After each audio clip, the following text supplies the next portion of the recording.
a mené une étude sur les caractéristiques faciales des dictateurs qui pourraient éventuellement exercer une influence dans les investissements à l'étranger. Voilà, je vous laisse nous en dire plus. Alors, bonjour à tous. Alors en fait, ce que je vais vous présenter, c'est le résultat d'un article de recherche. Parce que vous savez, moi je suis professeur d'université et notre boulot, c'est de faire un peu de cours et pas mal de recherche.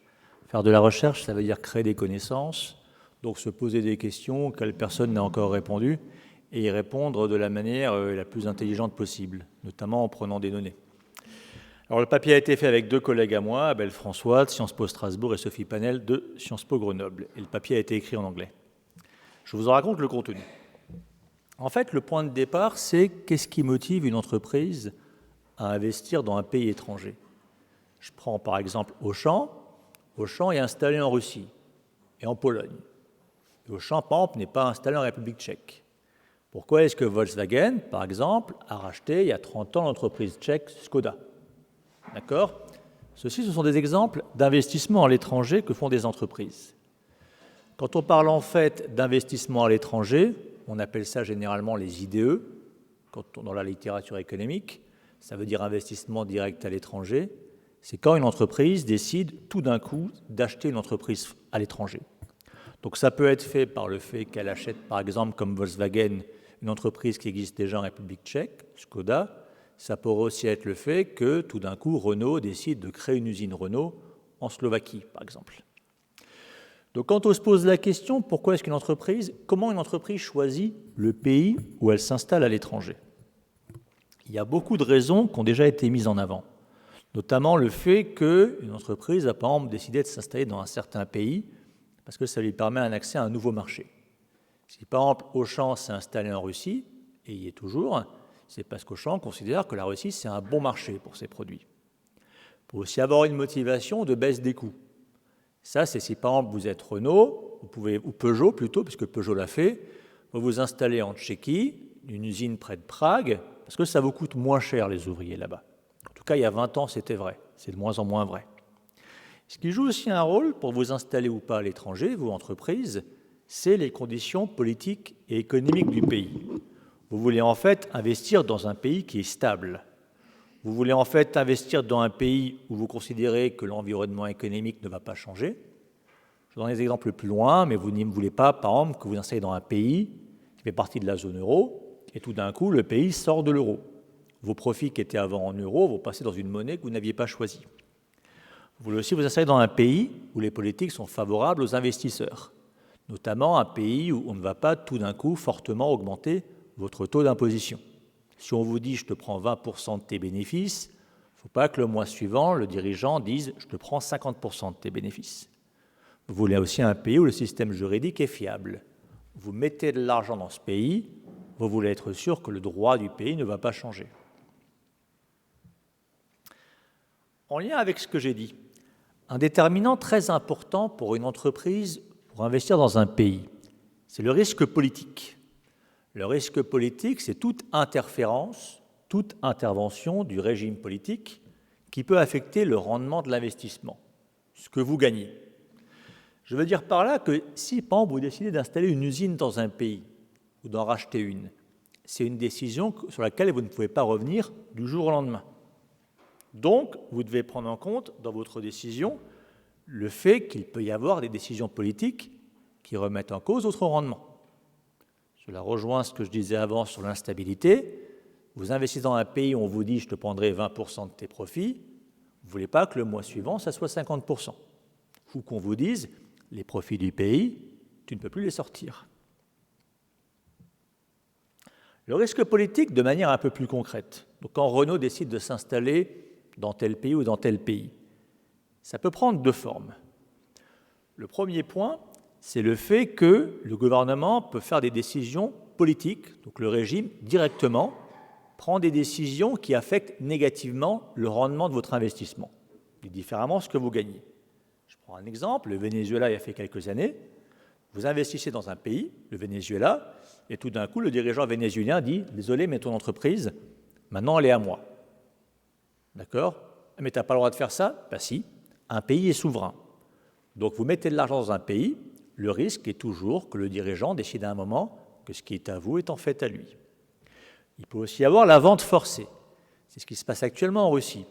Depuis que la Russie a envahi l'Ukraine, il y a beaucoup d'entreprises occidentales qui sont présentes en Russie et qui sont un peu embêtées d'être encore là-bas et qui essaient d'en sortir.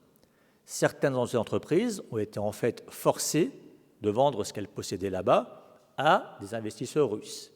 La Société Générale, par exemple, possédait une très grande banque en Russie. Elle a été forcée de la vendre. Elle a perdu 3 milliards d'euros dans la vente.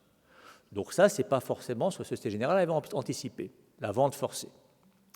Il y a aussi le fait que le gouvernement peut décider de mettre en place des impôts confiscatoires. C'est ce que j'ai évoqué avant. On vous dit, par exemple, tu viens dans le pays, tu paieras 20% d'impôts sur tes bénéfices, et tout d'un coup, ça devient 80%. Donc ça, toutes ces décisions politiques, ça fait, vous avez investi dans le pays, et hop, on prend une partie beaucoup plus grande de ce que vous aviez investi que prévu. L'autre possibilité, c'est que tout d'un coup, le pays, ce n'est pas qu'il vous tape dessus en direct, mais c'est qu'il fait des changements soudains de politique économique. Par exemple, si le pays dévalue sa monnaie. Dévaluer, ça veut dire que tout d'un coup, la monnaie du pays vaut beaucoup moins. Vous comprenez, si demain vous mettez par exemple votre argent en Suisse, en francs suisses, vous vous dites actuellement c'est cool, 1 euro vaut à peu près 1 franc suisse. Donc je mets 1 000 euros sur un compte en Suisse, ça fait 1 000 francs suisses. Si tout d'un coup le franc suisse demain est dévalué de moitié par rapport à l'euro, ça veut dire que 1 000 francs suisses ne vaudront plus que 500 euros.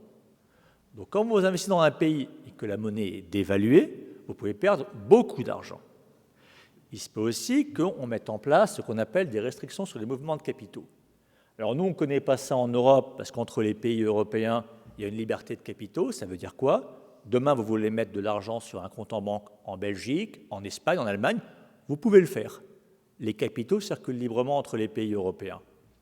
Mais dans le reste du monde, ça n'est pas forcément le cas. Un pays peut vous dire « Bienvenue, tu viens chez moi, je suis l'Inde, tu mets tes capitaux chez moi ».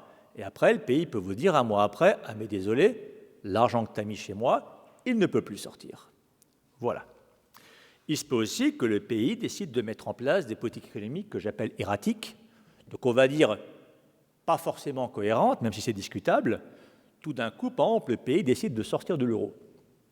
Alors je n'ai pas trop l'occasion d'en parler ici, mais je rappelle qu'il y a régulièrement des candidats aux élections politiques qui veulent sortir de l'euro, d'accord, en France. Ou alors qui veulent mettre en place une politique économique qui, si on l'applique vraiment, nous fera sortir de l'euro. Donc si par exemple vous mettez de l'argent dans un pays, par exemple la Belgique parce qu'il y a l'euro, et tout d'un coup arrive un type au pouvoir là-bas qui veut faire le Belgexit, sortir la Belgique en fait de l'euro, ce n'est pas forcément ce que vous aviez anticipé. Il se peut aussi que tout d'un coup le pays décide d'émettre plein de monnaie, ce qui historiquement aboutit toujours à une très forte inflation. Donc tout ça, c'est des risques, des embêtements qui font que vous le prenez en compte quand vous êtes une entreprise avant d'investir dans un pays. Donc, de manière synthétique, le risque politique, c'est la prédation par l'État, donc quand l'État vous prend plus que ce qu'il avait prévu de faire, d'une certaine façon, ou la mauvaise gestion économique du pays. Ce risque politique fait peur aux investisseurs. Et ce que je vous dis explique pourquoi les gens, les entreprises, investissent beaucoup plus dans les démocraties que dans les dictatures. Je ne dis pas que les entreprises n'investissent jamais dans les dictatures. Je dis qu'en moyenne, elles investissent beaucoup plus dans les démocraties. Parce qu'en fait, les démocraties ont des mécanismes institutionnels qui limitent les interventions des dirigeants dans l'économie et qui garantissent aussi une certaine stabilité des politiques économiques. J'y reviendrai, mais il est beaucoup plus difficile pour Macron de décider tout d'un coup demain de sortir de l'euro que pour Poutine de décider en fait de commencer une guerre. Dans une démocratie, il y a plus de contre-pouvoirs. Au sein des dictatures, si vous êtes un investisseur, vous êtes Renault, vous êtes Peugeot, vous voulez investir dans la dictature, comment vous évaluez en fait le risque politique? Comment est-ce que vous savez que dans un pays où concrètement il n'y a pas de contre-pouvoir, le dirigeant a une grande liberté de se faire ce qu'il veut, il n'y a pas une assemblée nationale, il n'y a pas un conseil constitutionnel, il n'y a pas des élections régulières, le dirigeant peut faire ce qu'il veut, comment est-ce que vous évaluez le risque politique? En fait, ce que vous faites si vous êtes un investisseur, c'est que vous essayez de récupérer toute l'information possible. Est-ce que j'ai intérêt ou pas à investir, par exemple, en Irak, en Iran, en Chine? Alors, ce que vous faites, c'est que vous regardez notamment tout ce que le pays a fait jusqu'ici. Est-ce que, pour l'instant, le pays a été réglo? Est-ce qu'il n'a jamais fait de confiscation d'investissements étrangers, comme l'a fait le Venezuela? Est-ce qu'il n'a jamais fait de forte augmentation des impôts? Et vous regardez aussi ce que l'on sait sur le dirigeant. Une dictature, c'est un pays, je l'ai déjà dit avant, les décisions sont très centralisées sur le dirigeant. Vous essayez au maximum de savoir qu'est-ce que je peux penser de ce dirigeant. Est-ce que c'est un dirigeant qui, par exemple, a fait des études avant? D'accord? Est-ce que c'est un dirigeant qui, jusqu'à présent, a fait une bonne politique économique? Vous essayez de tirer au maximum d'informations sur le dirigeant. Nous, à côté des informations que les gens ont sur les dirigeants, notamment leur CV, nous voulons regarder si la tête des dictateurs, leurs caractéristiques faciales, jouent un rôle sur les investissements à l'étranger. Donc, d'une manière différente, on se pose la question de savoir si le fait que le dictateur ait l'air compétent, notamment, est-ce que ça joue un rôle sur le fait qu'en moyenne, une entreprise étrangère va plus facilement investir dans ce pays? Alors, cette hypothèse peut sembler un peu bizarre. Un dictateur, pourquoi ça joue un rôle? Mais en fait, l'hypothèse vient d'un double constat. Le premier constat, j'ai déjà évoqué un peu plus haut, c'est le fait que dans la dictature, toutes les caractéristiques des dirigeants sont très importantes. Car un dictateur a un très grand pouvoir discrétionnaire. Je le répète, un dictateur comme, on va dire comme Poutine, fait beaucoup plus ce qu'il veut qu'un dirigeant de démocratie comme Macron. Vous pouvez vraiment faire ce que vous voulez quand vous êtes Poutine. Macron, c'est plus compliqué. Il y a beaucoup moins de contraintes institutionnelles et moins de limites à ce que peut faire en fait un dictateur. Il n'y a pas des élections régulières qui peuvent remettre en cause ses décisions. Il n'y a pas de contre-pouvoir. Donc, les caractéristiques des dictateurs sont très importantes pour évaluer le risque politique. La deuxième chose, c'est que les stéréotypes sur les visages, ça veut dire l'image qu'on se fait des gens à partir de leur tête, il a été montré dans des tas d'études que ça joue un rôle fondamental dans les décisions, pas seulement dans la vie quotidienne, mais aussi politique et économique. Pour vous montrer un exemple, une étude a montré que quand un homme politique a une tête qui inspire la compétence, je n'ai pas dit qu'il était compétent, j'ai dit qu'il inspire la compétence, il a plus de chances d'être élu. Donc la tête joue un rôle pour être élu. Il y a également des études qui montrent que les salariés qui inspirent la compétence par leur tête reçoivent de meilleurs salaires. Si vous avez l'air doué, votre patron en moyenne croit que vous êtes plus doué. Il y a également le fait qu'en moyenne, les individus investissent plus facilement leur argent auprès d'individus dont le visage inspire la confiance. Donc le fait d'inspirer la confiance joue un rôle pour attirer l'argent des autres. Et enfin, dans un genre un peu voisin, la compétence et la confiance, il a aussi été montré, c'est assez intuitif, mais ça a été montré, que lors d'un recrutement, on recrute plus facilement les personnes séduisantes. C'est important à savoir parce que si on sait qu'on a ce biais, il faut en tenir compte et faire attention parce que le but quand on fait un recrutement, par exemple, si je recrute en fait un collègue prof, je ne veux pas forcément la personne la plus séduisante, je veux la personne la meilleure, le meilleur prof, le meilleur chercheur. Donc si je sais qu'on a une tendance à privilégier les gens séduisants, il faut que je sache que si je trouve la personne séduisante, il faut que j'aide à enlever cette image, que j'ai un biais positif. Donc les stéréotypes sur le visage jouent un rôle dans les décisions que les gens ont. Dès lors, nous testons l'hypothèse que les entreprises investissent plus dans les dictatures où les dictateurs inspirent le plus par leur visage confiance et compétence. Confiance et compétence. En fait, nous supposons, de nouveau nous faisons une recherche, donc nous testons cette hypothèse, c'est peut-être pas vrai, nous supposons par exemple qu'il est possible qu'un leader qui inspire confiance revienne moins facilement sur ses engagements passés. Donc si le pays a dit « venez entreprises étrangères chez moi, je vais vous accueillir, ça va être cool, pas trop d'impôts, je ne vais pas confisquer votre bien », s'il inspire confiance, vous vous dites « ce type, il est réglo ». La compétence, c'est l'argument de dire, s'il inspire compétence, on se dit il va faire des bonnes politiques économiques. Il ne va pas tout d'un coup, une lubie, sortir de l'euro, rejoindre le dollar, changer ensuite encore une fois. Ce qui m'amène brièvement à la question, comment est-ce qu'on définit une dictature? Partout, c'est une bonne question, j'arrête pas d'en parler, démocratie, dictature. Alors, c'est assez difficile à définir, mais j'ai essayé de donner une définition un peu générale. Une dictature, c'est un régime politique qui est défini par le fait que le pouvoir est détenu par une personne unique ou un groupe restreint. Alors, beaucoup de dictatures, il y a un seul dictateur au pouvoir qui contrôle tout. Mais parfois, ça peut être un groupe qui est au pouvoir. L'Algérie, par exemple, est un pays qui est régulièrement présenté comme un pays où, en gros, il y a une sphère de l'armée, un groupe de l'armée, qui, en fait, contrôle le pays. D'accord? Donc, la Birmanie est un autre exemple. Il y a parfois des pays où, en gros, c'est un petit groupe, souvent issu de l'armée, qui, en fait, contrôle le pouvoir. Et l'absence de mécanismes démocratiques pour la contestation ou le changement de leadership. Donc, un, le pouvoir est très concentré. Deux, il n'y a pas de mécanisme qui permettent de contester le pouvoir, notamment ici, je pense, à des élections ou à des contre-pouvoirs. De manière un peu plus précise, si vous voulez, on peut dire que dictature, il y a une concentration du pouvoir. Je l'ai dit avant, ça peut être concentré dans une personne dictateur, ça peut aussi être concentré dans un petit groupe, une junte militaire, une famille dirigeante. Jusqu'à récemment, la Chine, ce n'était pas un dictateur qui était omnipotent. Jusqu'à récemment, la Chine, c'était un pays où en fait c'était un parti politique qui avait le pouvoir, le Parti communiste chinois, qui tous les 10 ans mettait un nouveau type à la tête du pouvoir. Maintenant, l'actuel Xi, il a transformé ça en un régime beaucoup plus centralisé sur sa personne. Mais c'est récent. Les dictatures sont aussi caractérisées par une absence de pluralisme politique. Ça veut dire que concrètement, il n'y a pas le choix. Il y a un parti. Quand il y a d'autres partis, en fait, c'est artificiel. L'opposition est réprimée, les élections sont truquées, et au maximum, on fait que les gens votent et soutiennent le parti au pouvoir. Elles sont aussi caractérisées, les dictatures, bien sûr, par le contrôle des médias et de l'information. Dans les dictatures, les régimes contrôlent entièrement les médias. D'accord? Et la diffusion d'informations également, pour empêcher la critique et pour préserver leur image. D'accord? De mémoire, la dernière fois que j'étais en Chine, il y a quelques années, Google ne marchait pas.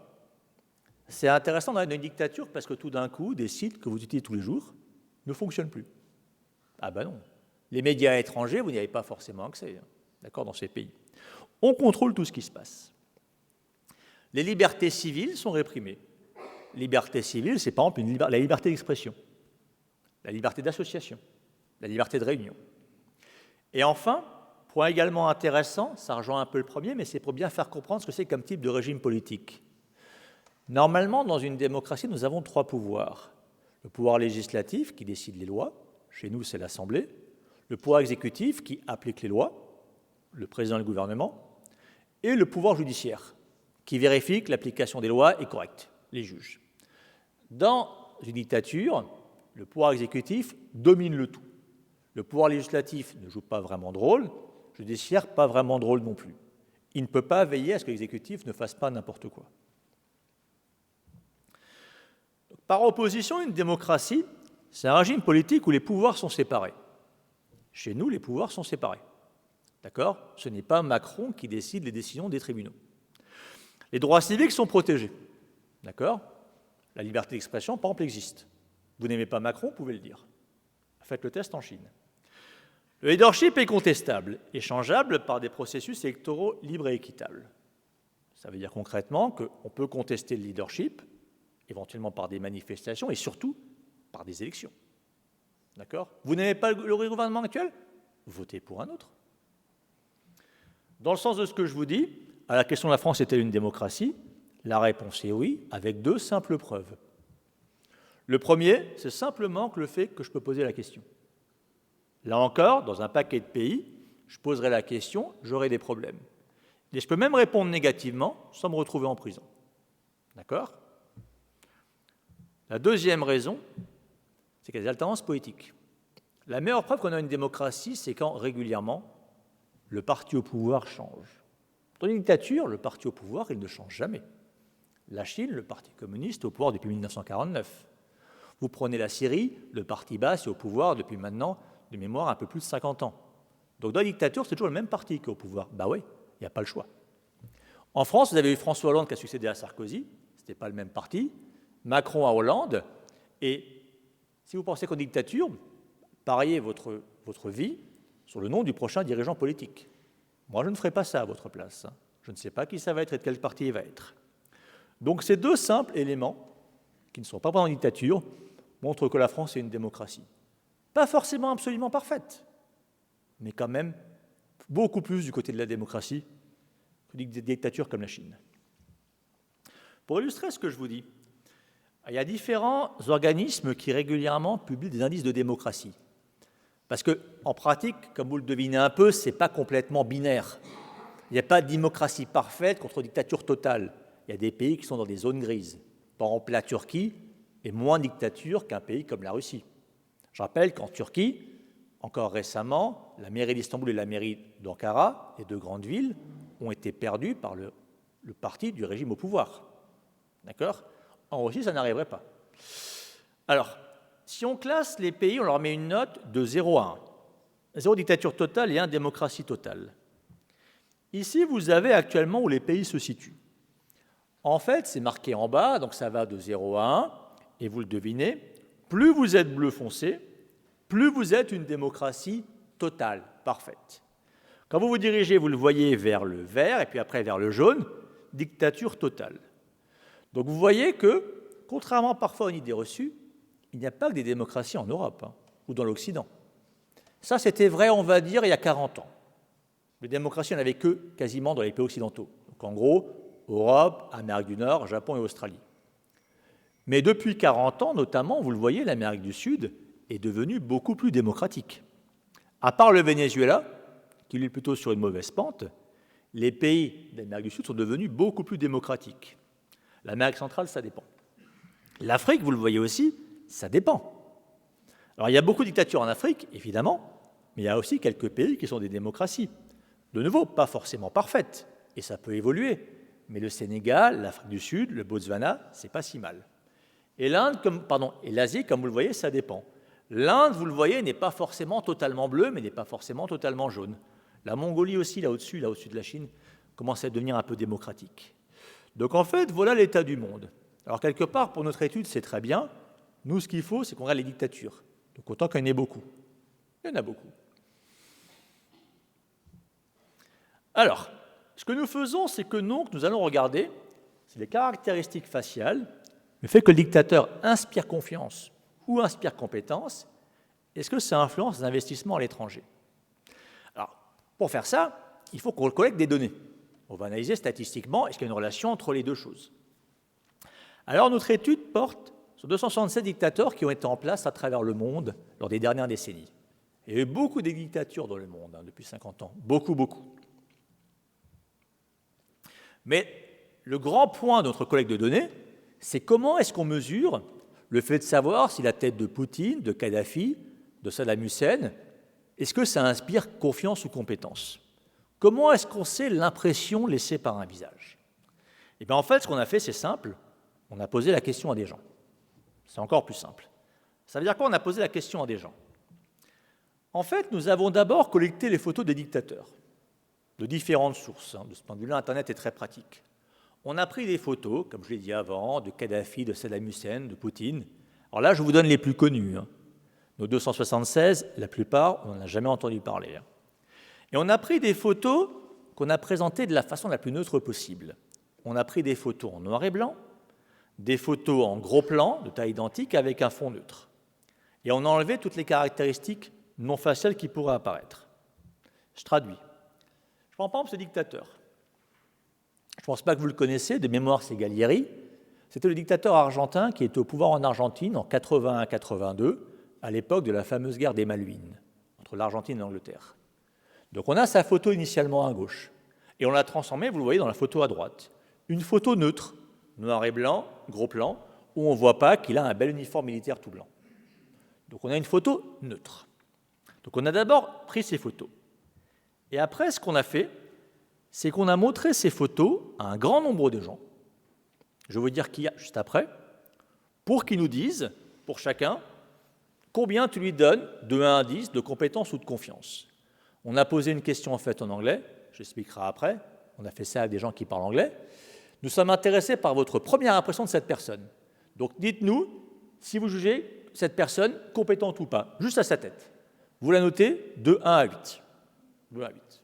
Donc on monte la photo et on demande aux gens, ce type, met de 1 à 8, il t'inspire compétence. Ou alors ce type, met de 1 à 8, il t'inspire confiance. Donc on a posé la question à des gens. À qui on a posé la question?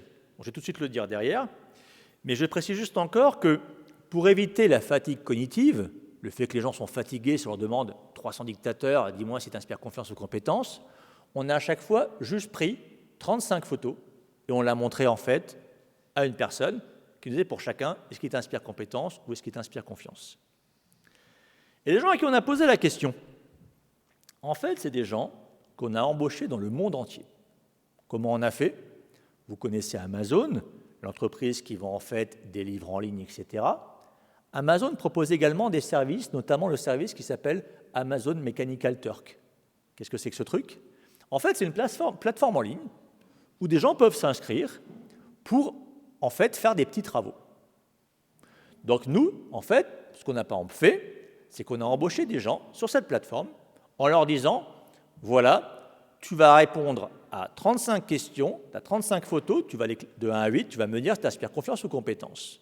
Donc on a embauché des gens via cette plateforme, sachant qu'on les a payés pour ça. D'accord? Pas très cher. Pas très cher. Mais c'est une activité que les gens peuvent faire tranquillement de chez eux. Donc ainsi, grâce à Amazon Mechanical Turk, vous pouvez en fait embaucher des gens dans le monde entier. Je précise que ce que je vous dis, c'est aujourd'hui couramment utilisé pour effectuer des enquêtes dans le monde. D'accord? Donc on a embauché des gens qui étaient libres pour nous donner un avis sur des photos. Alors, les personnes qui étaient sondées n'étaient pas forcément représentatives de la population mondiale. Mais un premier avantage, c'est qu'elles viennent d'une très grande variété de pays. On aurait pris quelques étudiants français, ça aurait été que des Français. Là, on prend des gens du monde entier, sachant que la question qu'on pose, c'est quand même, les investisseurs du monde entier sont-ils influencés par la tête des dictateurs? Deuxième remarque aussi, on pourrait se dire, oui, mais selon le pays d'où ils viennent, les gens qui répondent, ils n'ont pas les mêmes impressions sur les visages. En fait, il semble que ce ne soit pas vrai. La recherche tend à montrer, la recherche notamment en psychologie, tend à montrer que les impressions laissées par les visages, contrairement à ce qu'on pourrait penser, sont globalement similaires entre individus et cultures. Je donne par exemple un exemple ici. Une étude a été faite qui a montré qu'un peuple, les Tsimane, qui vit dans la forêt amazonienne en Bolivie, évalue les visages de la même façon que les Américains. Donc, en gros, contrairement à ce qu'on pourrait penser, le visage qui inspire confiance, c'est un peu le même partout sur Terre. D'accord? Alors, je précise juste que les gens qui on a posé ces questions, donc on a embauché des tas de gens sur la planète, c'est assez marrant les types qu'on recrute parce que, en gros, les 2 tiers de ceux qui ont répondu venaient de 2 pays. Un est assez évident, l'autre moins. Qui veut gagner un peu d'argent en répondant comme ça à des sondages en ligne? Évalue ce type. En fait, le premier pays d'où beaucoup de gens venaient, c'était l'Inde. Le deuxième, c'était les États-Unis. Alors, on pourrait dire que c'est genre des pays pauvres qui répondent à ça. Ben non, beaucoup dans les États-Unis faisaient ça. En gros, on les payait, je ne sais plus maintenant combien, mais je crois qu'à chaque photo qu'ils évaluaient, on leur donnait, je crois, quelque chose comme 30 centimes. D'accord? Et donc, ils répondaient à 35 photos, ils avaient gagné 10 € en l'espace d'à peu près, je ne sais pas, 5-10 minutes. Okay, de chez eux. Donc c'est assez confortable comme vie. Voilà. Et le tiers restant, en gros, venait d'un peu partout dans le monde. Alors, donc on montre des photos aux gens, 35 photos comme ça, et on leur dit, évalue de 1 à 8 si tu inspires confiance, par exemple. Alors, pour faire un peu attention quand même, on a fait 2 précautions. La première, c'est qu'on a demandé à chaque fois aux gens, est-ce que tu connais le type sur la photo? Si les gens répondent oui, on a enlevé leur réponse. Je vous l'ai dit, la plupart des dictateurs, personne ne les connaît. D'accord? Et la deuxième chose, c'est que si on dit aux gens qui répondent en ligne, tu te fais de l'argent à 30 centimes par photo en répondant là. Tu dis à chaque fois quel est le niveau de compétence. Il y a un danger que les gens se mettent à répondre très très vite, n'importe comment, pour se faire de l'argent. Allez, je mets 8 à tout le monde, ou je mets 1 à tout le monde. Sauf que nous avons mis une question piège dans le questionnaire. La question piège ressemblait aux autres questions, sauf que l'instruction pour la réponse était complètement différente. Donc, à un moment, À la fin de l'enquête, il y avait cette question. Donc le monsieur que vous voyez, c'est le général Pinochet, ex-dictateur chilien. Vous voyez de nouveau la photo, neutre, etc. Et donc, à la fin de notre questionnaire, il y avait marqué « Nous voulons votre impression sur la personne ici. Indiquez-nous combien féminine et les visages de la personne, de 1 à 8. » Et tout de suite, on mettait en gras. Ne regardez pas en fait les chiffres de 1 à 8, de 1 à 7. Vous devez répondre 8. D'une manière différente, on voulait en fait que les gens répondent que cette photo était très féminine, ce qui n'a aucun sens. Mais on voulait juste que si les gens, en fait, vous voyez, si les gens avaient répondu quelque chose d'autre que 8, ça veut dire qu'ils n'avaient pas lu la question et que donc ils avaient répondu trop vite. Donc avec cette question piège, on a dégagé des gens qui avaient répondu n'importe comment. Je précise qu'on peut ne pas payer les gens qui ont répondu n'importe comment. Ben oui. Je vous donne quelques dictateurs. Dans notre échantillon, lesquels avaient la tête la plus compétente, la moins compétente, ça inspire le plus confiance, moins confiance. Voilà le dictateur en haut qui inspire le plus la compétence de nos 276 dictateurs. Et voilà celui en bas qui inspire le moins la compétence. Ce n'est pas mon opinion, c'est ce que les gens ont dit. Qui sont ces types? Eh bien, celui du haut, c'est Erich Honecker, dernier dictateur, en fait, dirigeant de l'Allemagne de l'Est. Je rappelle que les pays communistes d'Europe de l'Est étaient des dictatures jusqu'à de 89 à 91 selon les pays. Donc Honecker, vous voyez, avec sa tête de prof à la retraite, il inspire la compétence. Et en bas, c'est le roi Fahd. Le roi Fahd, ça a été un des dirigeants saoudiens qui a été au pouvoir de 82 à 2005. Lui, c'est pas moi qui le dis, c'est les gens qui répondent, il n'inspire pas la compétence. Et au niveau de la confiance, celui qui inspire le plus confiance, il est en haut à droite, le moins confiance en bas à droite. Là encore, on voit des dictateurs, vous vous rendez compte, il y en a quand même, en fait, on ne les connaît pas. Ben oui, on ne les connaît pas. Celui du haut, c'est le dictateur brésilien Geisel, qui a été au pouvoir de 1974 à 1979 au Brésil. Alors l'Amérique latine, je l'ai dit, jusqu'aux années 80, c'était en fait une kyrielle de dictature. On ne connaissait pas forcément les chefs. D'accord? Et celui du bas, c'est le dictateur de la Guinée, Conté, de 1984 à 2008. Vous voyez juste un petit peu le panorama de dictateurs qu'on a. Et comme je vous l'ai dit, la plupart, on n'en a jamais entendu parler. Ah, pour votre culture, on avait en tout et pour tout dans l'échantillon une seule femme. On l'a enlevée, pour juste comparer les hommes entre eux. Voilà, ouais. Dictatrice, c'est rare comme métier. C'est rare. Alors, donc ce que nous faisons, c'est que nous étudions donc la relation entre les caractéristiques face à dictateur et ce qui inspire confiance, compétence, et le fait qu'on investisse beaucoup dans le pays. Alors, les données sur les investissements étrangers viennent de la Banque mondiale. Nous tenons également compte, je vous rassure, d'autres variables qui peuvent influencer le fait d'investir dans le pays. Le PIB du pays, est-ce que le pays est économiquement important? L'ouverture économique du pays, l'âge du dictateur, on en tient compte. Il est plus âgé, il est moins âgé, on en tient compte. Depuis combien de temps il est au pouvoir? On en tient compte. Donc on tient compte de plein de choses. Vous voyez, on est juste en train de tester l'effet d'une variable en plus. Le fait qu'il inspire confiance ou compétence. Les résultats. On a 2 résultats. D'abord, la compétence qu'inspire un dirigeant. En fait, on montre, par exemple, Erich Honecker, qui avait une tête de prof à la retraite, on montre qu'en moyenne, un dirigeant qui inspire compétence attire plus d'investissements dans son pays. C'est comme ça. Je répète, ça ne veut pas dire qu'il est compétent, mais il a l'air compétent. S'il a l'air compétent, il attire plus d'investissements dans son pays.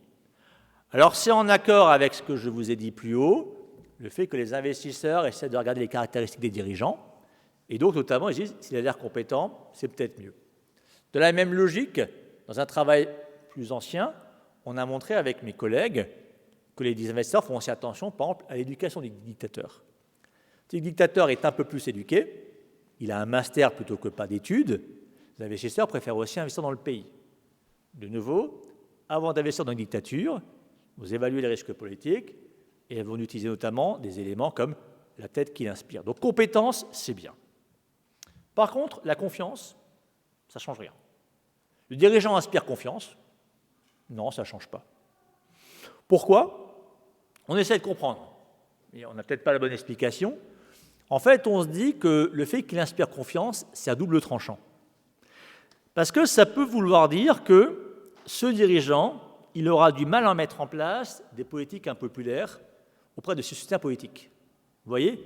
Peut-être qu'il aura du mal, en fait, à revenir sur les engagements qu'il a pris. Vous voyez, un type qui arrive au pouvoir en prenant des engagements auprès des amis de sa junte, peut-être qu'il aura du mal ensuite à revenir dessus.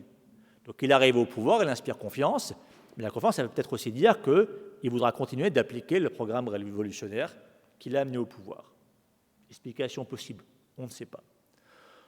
En tout cas, de manière conclusive, le résumé de notre histoire, c'est que la tête des dictateurs, juste sa tête, le visage, ça compte pour les investissements étrangers. Vous avez un dictateur compétent, il attire plus d'investissements étrangers dans son pays. Qu'est-ce qu'on peut en conclure? 1. Que les investisseurs internationaux, les dirigeants de Renault, de Peugeot, d'Auchan, sont des êtres humains comme les autres. Eux aussi sont influencés par les stéréotypes sur les visages, quand ils font des choix de localisation. Vous voyez, on aurait trouvé que ça n'a aucun effet, ça aurait peut-être voulu dire qu'effectivement, ils ne font pas attention à ça. Mais ils y font attention aussi. Et 2, que quitte à avoir un dictateur, autant en avoir un qui casse pas la compétence. Vous aurez plus d'investissement dans votre pays. Mais malheureusement, le dictateur, par définition, on ne choisit pas toujours, en fait. C'est l'un des problèmes des dictateurs. Mais ce n'est pas le seul. Merci.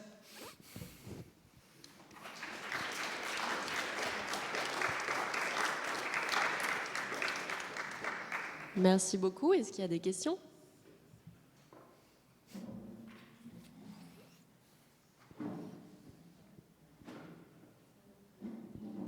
Oui, en vous écoutant, ça me fait penser à une intelligence artificielle un peu du pauvre, avec relativement peu de données.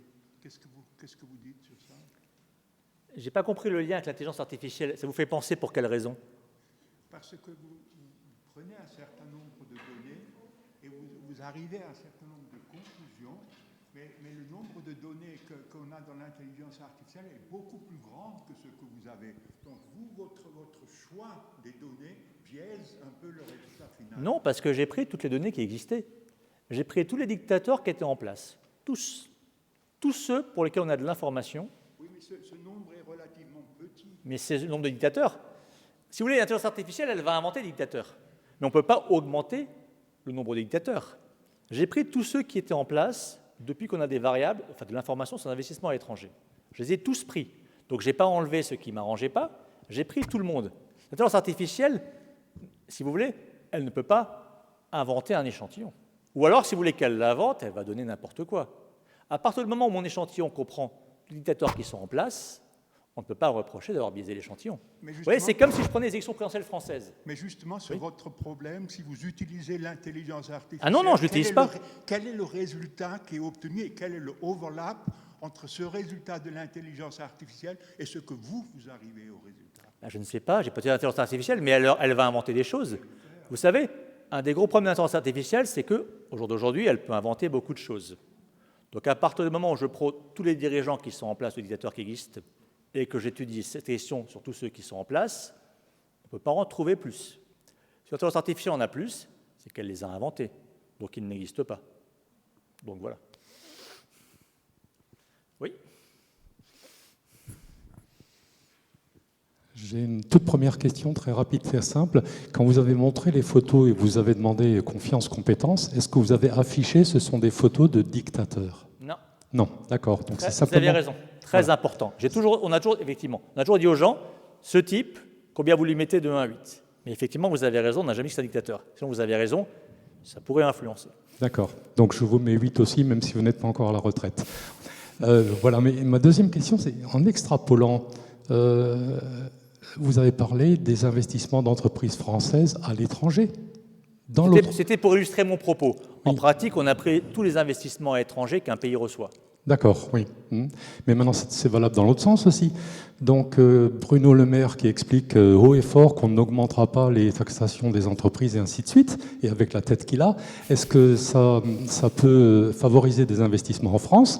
Et au-delà de ce ministre-là, est-ce que la tête d'un ministre est suffisante pour que les mesures qu'il propose, même si elles sont bonnes, ne passeraient pas? C'est possible, c'est possible. Comme je vous l'ai dit, l'impression qu'on avait, nous, c'est que la question est plus intéressante sur les dictatures. Le dictateur, il a quand même un plus grand pouvoir discrétionnaire. Bruno Le Maire, il parle beaucoup, mais il ne peut pas forcément faire tout ce qu'il dit. D'accord? Bon, il n'est pas le seul décideur. Le problème, c'est qu'on a différents niveaux de décision en France.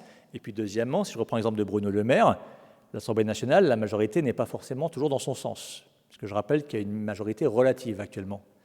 Donc, quelque part, un investisseur étranger peut se dire, le maire, il parle, peut-être qu'il voudrait faire, mais il ne fera pas. Alors qu'un Poutine, il fera. Donc, de ce point de vue-là, ça ne devrait plus jouer. Mais après, je suis d'accord avec vous, on peut regarder, peut-être que ça joue aussi dans les démocraties. C'est vrai. Bonjour. Je me demande s'il n'y a pas un biais par rapport à votre panel, parce que les personnes interrogées sont essentiellement européennes et américaines. Indiennes et américaines, j'ai dit. En fait, les personnes interrogées, Amazon Mechanical Turk, on a embauché des gens dans le monde. Oui. Donc tous les gens qui voulaient pouvaient participer. En pratique, on a appris la nationalité, et on a vu qu'à peu près un tiers des gens qui ont répondu étaient indiens, un tiers des gens qui étaient américains. Et un tiers des gens étaient autres pays. Voilà. Parce que ce que je voulais dire, c'est que sur les visages, par exemple, on a un peu de mal à distinguer les expressions, à avoir une empathie par rapport aux personnes africaines. On distingue moins les traits du visage. Et c'est la même chose pour le roi Fahd. On a du mal à estimer sa compétence, surtout dans son costume traditionnel. Alors, tout à fait. Alors, de manière générale, par rapport au costume, justement, on s'est arrangé pour à chaque fois enlever le costume. On voit que la photo. On n'est pas en train de voir le roi Fahd, en fait, avec sa tenue de bédouin. D'accord ? Ça, c'est la première remarque. La deuxième remarque, je suis d'accord avec votre remarque. C'est juste que, comme je l'ai indiqué ici, il semble que, c'est contre-intuitif, mais il semble que, comme je l'ai dit plus haut, en fait, nous avons quand même tous les mêmes impressions, ou à peu près les mêmes, de confiance ou de compétence sur les personnes, quelle que soit notre culture d'origine. D'accord ? Je sais que ça semble contre-intuitif, j'ai aussi du mal à le croire, mais c'est aussi pour ça qu'on a fait cette étude et qu'on n'a pas demandé, pour faire simple, uniquement à des blancs, de noter les dirigeants blancs, à des noirs, des dirigeants noirs. Il semble vraiment que, par exemple, un type, par exemple, comme Honecker, là en haut à gauche, il a une bonne tête sympathique qui inspire compétence à des gens de différents pays du monde. Et inversement, que Comté en bas à droite, il n'inspire pas confiance à des blancs et à des noirs dans le monde. Voilà. Apparemment, c'est un résultat de la psychologie. Voilà. Bonjour. Moi, je me posais la question que je me pose, on me demande, est-ce que ce monsieur, en l'occurrence, a l'air compétent? Je dis, mais compétent pour faire quoi? Je dis juste, il a l'air compétent. Bah oui, mais moi, je me dis, pour faire quoi? On me demande pour faire quoi? J'en sais rien, s'il est compétent. Quand vous allez voir votre banquier. Oui, mais je vais voir le banquier, je sais qu'il est banquier. Lui, je ne sais pas ce qu'il est. Donc, est-ce qu'il est compétent pour un banquier ou est-ce qu'il est compétent comme vendeur de chaussures, par exemple? Quand on se pose la question aux gens pour qu'ils l'évaluent... Moi, je ne saurais pas répondre. Voilà, c'est ça que je voulais dire. Alors vous avez du mérite, parce que beaucoup de gens, ils sont capables de répondre. C'est comme mes étudiants à Sciences Po, ils sont capables de répondre quelle que soit la question.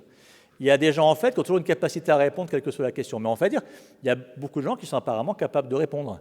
De nouveau, mais je comprends ce que vous dites. Si vous ne voyez pas comment évaluer, il ne faut pas le faire. Mais on fait exprès de laisser comme ça le flou sur qu'est-ce que vous évaluez comme compétence. Je vous dis, moi, intuitivement, c'est une personne à qui... j'aime bien dire parfois en plaisantant que dans la rue, souvent les gens me demandent en fait l'orientation. Je veux aller à la cathédrale, où est-ce que c'est? Ils me demandent à moi, parce qu'à mon avis, je respire 2 traits caractéristiques. Le premier, j'ai l'air compétent et surtout, j'ai l'air inoffensif. Donc ça les rassure, en fait. Ils disent, celui-là, il ne va pas me frapper. Voilà. Donc j'inspire, je pense, un peu compétence, peut-être parce que j'ai des lunettes, parce que je suis grand, j'en sais rien.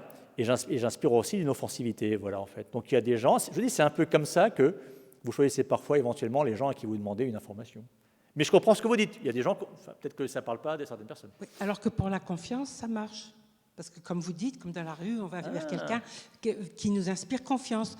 Mais compétence, bon, si c'est pas... moi, vous savez, quand je regarde parfois certains talk-shows à la télé, je trouve que certains intellectuels, ils font exprès de mettre des lunettes, etc.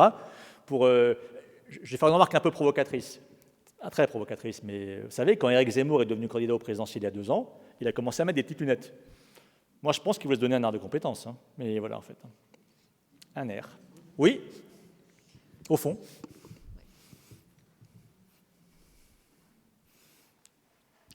Je me pose la question, en fait, vous avez cité beaucoup de dictateurs qui sont restés au pouvoir plus de 20 ans.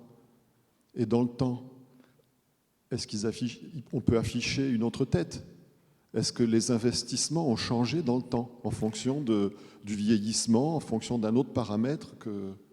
Alors, dans certains cas, quand on pouvait avoir les photos, vous avez une bonne remarque, on a parfois pris différentes photos à différentes époques, parce que vous avez raison. Un dictateur, en fait, la confiance, la compétence, l'impression peut évoluer avec le temps. Donc, quand un dictateur était longtemps en place, on a parfois pris, quand on en avait, des photos à différents moments. Pour voir si, par exemple, la photo de 1974, la confiance que vous lui associez influence les investissements de 1974. Vous prenez un type comme Kadhafi, de mémoire, il arrive au pouvoir en 1970, et il a dégagé en 2011, de mémoire. Donc, effectivement, en 40 ans, il n'avait plus tout la même tête. C'est juste, effectivement. On a essayé de prendre ça en compte avec parfois des photos un peu différentes. Voilà.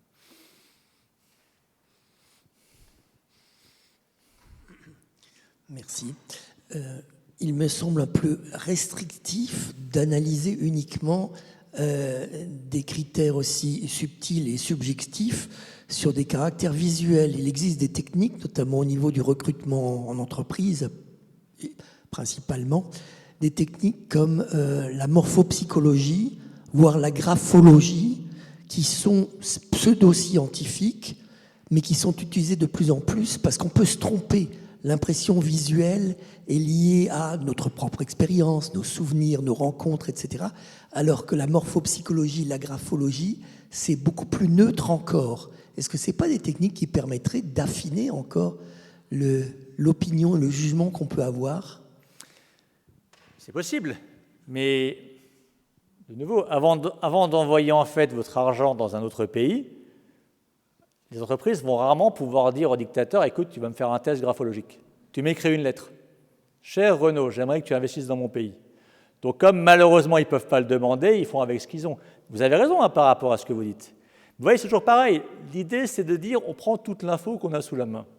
La tête du dictateur, on l'a sous la main. Et comme l'être humain, je vous l'ai dit, a une tendance à croire que, en gros, le visage inspire des impressions qui, en fait, correspondent à la réalité, ce qui prête largement un débat, en fait, ceci va jouer. Mais ce que vous dites pourrait aussi jouer un rôle. Tout à fait. Est-ce qu'il y a une autre question?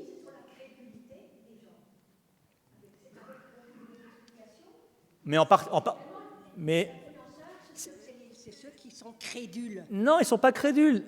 Non, c'est pas ça. Nous avons tous un certain niveau de crédulité. Nous avons tous des biais comportementaux. Tous. On essaie de faire au mieux, mais naturellement, on a des tendances naturelles à parfois ne pas prendre les bonnes décisions. D'accord? Pour vous donner un exemple, pourquoi est-ce que les gens ont plus peur, par exemple, de prendre l'avion que de prendre la voiture? Il y a beaucoup plus de morts tous les ans en voiture qu'en avion. Mais le biais qu'on a dans notre tête, on appelle ça le biais de disponibilité, c'est que vous imaginez beaucoup plus facilement un accident d'avion qu'un accident de voiture. Alors qu'il y a beaucoup plus d'accidents de voiture. Je rappelle, il y a à peu près 3000 morts par an sur les routes en France. En avion, je crois qu'il y a à peu près 20 morts par an. Et pourtant, les gens ont plus peur. C'est parce qu'on a des biais psychologiques dans notre tête, on a des façons de raisonner qui font qu'on fait beaucoup plus attention à un accident d'avion qui nous marque qu'un accident de voiture qui ne nous marque pas. Et pourtant, il y en a tous les jours dans les DNA. Donc c'est un peu pareil. L'investisseur, il prend des décisions en partie avec des critères rationnels. Je n'ai pas dit qu'il tenait compte que de la tête du dictateur. J'ai dit que c'est un critère qui joue un rôle. Mais il va aussi regarder le reste. J'ai dit, par exemple, le fait que le pays soit une dictature ou une démocratie, ça va jouer. Et ça, c'est factuel. Mais après, comme vous et moi, il va être influencé. Faites le test. Quand vous allez dans un magasin, naturellement, si le vendeur a une tête que vous trouvez sympathique, qui aspire compétence ou confiance, j'en sais rien, peut-être que plus naturellement, vous achèterez. Mais ce n'est pas pour autant que les produits sont de meilleure qualité. On a une tendance à être influencé par notre psychologie. On est humain. Voilà.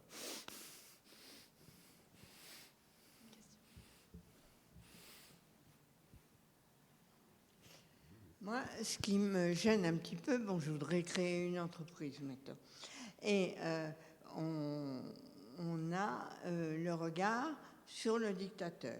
Alors effectivement, le dictateur, il fait une façon de vivre ou de laisser vivre les gens qui pourront profiter de cette entreprise. Mais est-ce qu'on ne devrait pas aussi tenir compte de l'évolution possible de la société par rapport au dictateur. Combien de temps il va être là pour être dictateur, alors que moi, je vais créer une entreprise qui aura de toute façon un certain temps pour s'installer, mais qui pourra utiliser de façon intéressante toutes les biens, les façons d'être et les techniques de la population. Alors, nous tenons compte de la durée au pouvoir du dictateur, parce que c'est aussi un facteur qui joue un rôle sur l'investissement à l'étranger. Si le type est au pouvoir depuis 6 mois ou depuis 10 ans, ce n'est pas tout à fait pareil. Mais par rapport à ce que vous dites, la difficulté, c'est plutôt prévoir. Quand vous investissez dans un pays, comment savoir si le dictateur va rester longtemps au pouvoir ou pas? En fait, on n'en sait absolument rien. Faites un pari sur le temps que va rester Poutine au pouvoir en Russie. En fait, je n'en sais rien. Prigojine aurait réussi en fait sa rébellion, peut-être que Poutine aurait déjà dégagé. Il y a une chose qu'on sait avec les révolutions, c'est qu'elles sont totalement imprévisibles. Prenez simplement le printemps arabe en 2011, tout d'un coup en Égypte, il y a une révolution, d'accord? Moubarak est au pouvoir depuis 30 ans, dégage, complètement imprévisible. Regardez la chute du mur de Berlin. Qui avait prédit que ça arriverait en 89? Imprévisible. Donc en gros, comme dictature, c'est très difficile de prévoir le temps qu'elle va durer. Le seul fait que vous pouvez voir un peu, c'est ce qu'il y a, on va dire, beaucoup de guerres civiles dans le pays. Il y a des pays où il y a une très forte guerre civile, vous pouvez quand même vous dire que ça peut changer assez vite, genre la Libye actuellement. Mais un pays comme l'Égypte en 2011, quand même l'Allemagne de l'Est en 89, c'était difficile à prévoir. C'est pour ça que c'est difficile, à mon avis, pour un investisseur d'essayer de prévoir cela. De nouveau, si je prends l'exemple de la Russie, dans un genre différent, le fait que des grandes entreprises françaises comme Société Générale, Auchan, Decathlon avaient investi dans ce pays, c'est parce qu'ils ne pensaient pas qu'un beau jour de 2022, Vladimir Poutine envahirait un autre pays d'Europe, en fait, provoquant une période de tension avec la Russie qui fait qu'au bout du compte, ce n'était pas une bonne idée d'investir dans ce pays. Difficile de prévoir le futur. Voilà. Oui, je me permets une question un peu parallèle. Les escrocs, Madoff et les autres escrocs ont forcément une bonne tête? Je pense. Il faudra regarder, mais c'est probable en fait. Madoff, en tout cas, j'ai son image, son visage en tête. Il n'avait pas l'air méchant comme type en fait, hein, mais probablement en fait. Hein. Je l'ai dit avant, hein, dans ce que j'ai dit en fait comme stéréotype, j'ai dit que des études montrent que en fait, on confie plus facilement son argent à un individu dont le visage inspire la confiance. Le problème, c'est qu'il faudrait faire le test, hein, mais quand votre chargé de clientèle auprès de votre banque vous demande est-ce que vous ne voulez pas en fait ouvrir un nouveau produit d'épargne, je pense que sans qu'on s'en rende compte, on est influencé par la tête qu'il a. S'il a une tête d'escroc notoire, on n'a pas trop envie de le faire, mais il aura plutôt l'air, on va dire, d'inspirer confiance. D'accord? En gros, pour vous confier son argent, vaut mieux quelqu'un qui inspire la confiance. Pour suivre les conseils de quelqu'un, achète plutôt des actions, des obligations, vaut mieux inspirer la compétence. Et je pense qu'une bonne banque ou un bon conseiller financier va en fait choisir les bonnes personnes à mettre devant en fait les clients. Voilà. Donc probablement que pour être escroc, si jamais demain je veux m'en convertir à devenir escroc, il faut que je fasse attention à mon capital, confiance et compétences. Voilà. Merci. Est-ce que quelqu'un a encore une question? Non. Bon, merci beaucoup. Merci beaucoup. Merci beaucoup.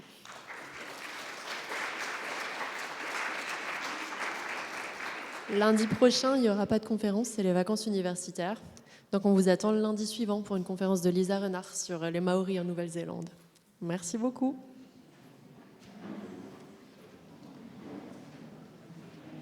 Il est super, lui.